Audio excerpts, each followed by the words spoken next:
Hey, you're watching the Press Row. I'm Jenny here with Barry, and we're doing a little rewind on that Oklahoma-Tennessee game. And Barry, Baker Mayfield, obviously a topic of wide discussion. And, you know, he didn't have a great completion percentage. Nothing was really pretty statistically. But to me, there was little doubt that OU wins that game in large part because of Baker Mayfield. There's no stat for that, but that's the feeling I think everybody had after that game. Well, I mean, here's, if you went back and chart the game, I guess I ought to do this. Go count the missed tackles by Tennessee and count who they were made against.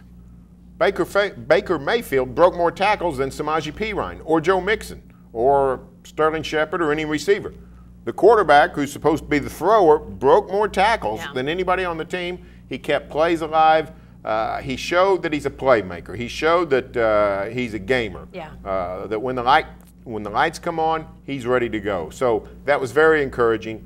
His stats weren't good. His passing was hot and cold.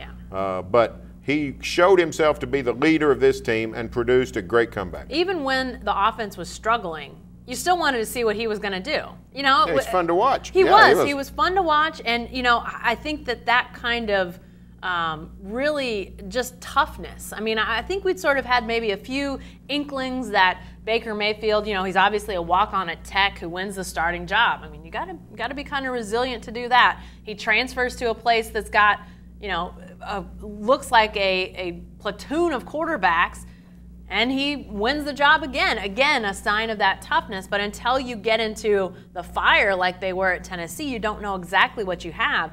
And I agree. I think that passing-wise, they need to find some more consistency. Maybe it's about figuring out what he feels comfortable with and sort of tailoring the offense around that. But he'll have to be better when it comes to those statistics that weren't great at Tennessee. But when it comes to those intangibles, how do you not love where this guy is? And like you said at one point, OU got a chance. They've got a great chance to be 8-0 to start this season. If that happens, Barry, he's in the Heisman race. To me, there's little doubt that the stats are about to shoot through the roof because the quality of opponents, it's not shooting through the roof. He's going to start to build up some numbers now, too. Well, and then the other thing about him, he's got highlight plays. He does. You look at the biggest play of the game Saturday, you know, OU had a bunch of plays down the stretch that they had to have. They really only had one play that they had to have right then. That was a fourth down play, 4th and goal from the 1.